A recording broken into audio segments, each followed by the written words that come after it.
इस तरह के दृश्य हमको काठमांडू और नेपाल के बाकी हिस्सों से देखने को मिले। आपका तो नेपाल काफी आना जाना रहा है, तो क्या वाकई में वहां के लोगों के मन में इतना गुस्सा, नाराजगी, फ्रस्ट्रेशन था कि वो महज एक सोशल मीडिया ऐप बंद हो जाने की वजह से इतनी बड़ी खूनी क्रांति का इतिहास रच दिया जाएगा कि वहां की पूरी सरकार 18 घंटे में तबाह बर्बाद हो गई?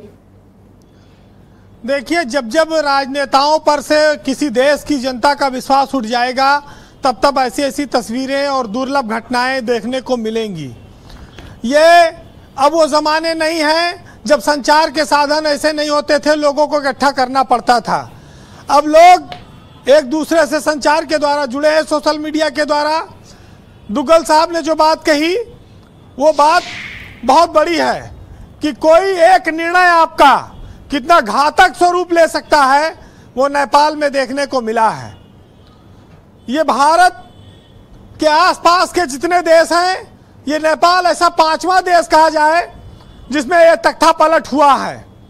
और राजनेताओं के खिलाफ, इसको आप चाहे विद्रोह कहिए, क्रांति कहिए, भ्रष्टाचार के खिलाफ कहिए, बेरोजगार जनता की आवाज कहिए, जिसको जो मानना हो माने, लेकिन लोकतंत्र के नाम पर लोगों के ऊपर गोलियां चलाना, भीड़ के ऊपर लाठियां चलाना, तानाशाही करना, यह ठीक बात नहीं है। जन आक्रोश की भावना, जन आक्रोश को समझना होगा कि आखिर वो क्या चाहती है, और जब आप उसको नहीं समझ पाएंगे, विचार बेकाबू हो जाएंगे, तो तख्ता पलट होगा ही। जो 4 बार का प्रधानमंत्री था ओली, उसने नेपाल को बर्बाद कर दिया। आज नेपाल को आर्थिक रूप से कितना पीछे कर दिया ओली ने, ये आने वाला वक्त बताएगा। देखिए, राजनेता भ्रष्टाचार में लिप्त हो, जनता को भाषण दें, आदर्श वाक्य सुनाएं, और जनता कब तक इसको बर्दाश्त करेगी?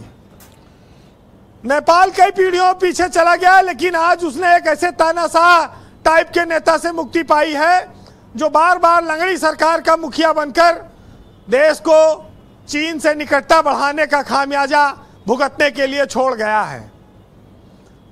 ब्रजेश जी, हम लोग नेपाल से बहुत सटे इलाके से हैं। 100 रुपया में गोल्ड स्टार के जूता भारत के पूर्वांचल के इलाके में घर घर में पहना जाता है, उत्तर प्रदेश में। जब हम लोग छोटे थे तो नेपाल से जूता आता था 100 रुपया का। और नेपाल एक ऐसा देश था जो बॉर्डर खुला था। अगर हम विदेश कभी सबसे पहले गए तो नेपाल गए, उसको विदेश अब लोग नहीं मानते हैं जी। और नेपाल में घूमना, सैर सपाटा करना और कुछ खरीदारी करना, गर्म कपड़े कंबल खरीदना सस्ता था, ये सब वहाँ से लोग ये सब लेके आते थे और पूरे मोहल्ले में उसको पहन के दिखाते थे, चर्चा होती थी। नेपाल में एक कहावत चलने लगी कि सूरज अस्त नेपाल मस्त। वहाँ एक ही दुकान पे आपको खाना भी मिलेगा, शराब भी मिलेगी और डिस्को डांस भी मिलेगा। तो नेपाल एक शाम को एक सुनहरी दुनिया में खो जाने वाले देश के तौर पर उसकी एक पहचान बनती रही।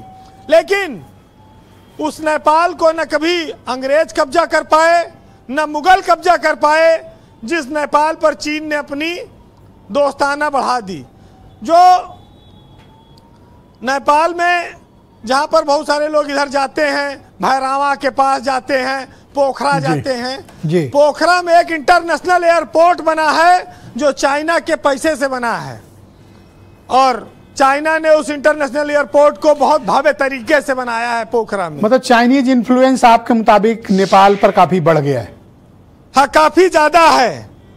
और एक 75 वर्षीय बुढ़े ने नेपाल को बर्बाद कर दिया, आप ये कह सकते हैं। उसकी सनक ने जो भारत को चिढ़ाता था, भारत को अपना दुश्मन बताता था, नेपाल की जनता ने भारत को हमेशा प्रेम दिया, भारत के लिए बॉर्डर खोले रखे। हिंदुस्तान के लोगों ने भी नेपाल के लोगों से हमेशा प्रेम किया, हिंदी नेपाली भाई भाई का नारा दिया जी। लेकिन जब राजनेता जहर घोलने पे आमादा हो जाए तो वो देश बर्बाद होता ही है। वैसे कंक्लूड करें वीरेन जी। ओली ने जिस तरह से चीन के आगे घुटने टेके, उससे ये हस्र होना ही था।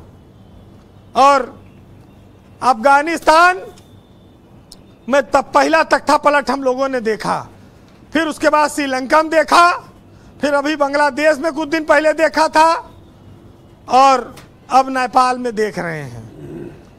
हमारा भारत एक ऐसा देश रहा है जिसको आप ये कह सकते हैं कि भारत में भी बहुत क्रांतियां हुई हैं और अंग्रेजों के खिलाफ हुई हैं, लेकिन हमने हमेशा इंसाफ की लड़ाई लड़ी है।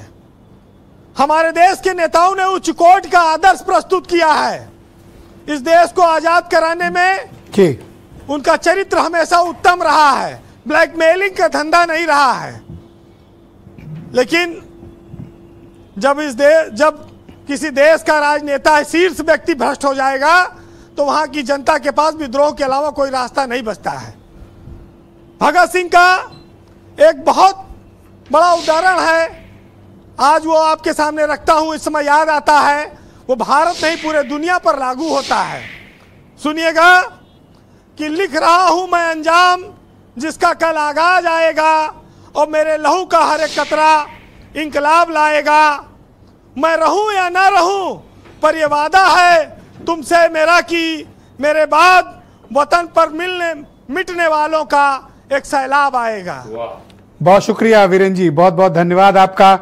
शायद वो सैलाब ही था जिसने एक